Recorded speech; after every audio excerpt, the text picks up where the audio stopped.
呢一條片將會介紹龍舟划手技術嘅要點。首先，我哋會講一講爬龍舟嘅時候嘅坐姿。第一，我哋必須坐貼船旁。第二，我哋兩隻腳必須踩實個船艙。之後將會講一講龍舟主要3個嘅動作，就係入、拉、回。首先，握槳。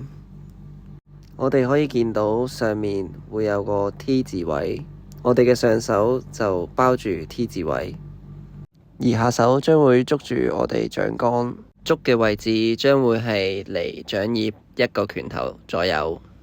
之後將會正式講一講入水。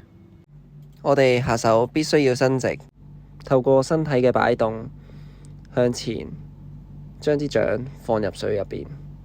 我哋要確保我哋嘅槳係入晒水先好拉。喺槳入晒水嘅同時，我哋確保我哋嘅上手伸直撐實。喺拉槳嘅同時，我哋要確保我哋嘅手伸直，用腰帶動回復到去我哋坐直嘅位置。最後回槳嘅時候，我哋要放鬆我哋嘅身體，將我哋嘅槳提高，形成一個 A 字，再將啲槳放入水入邊。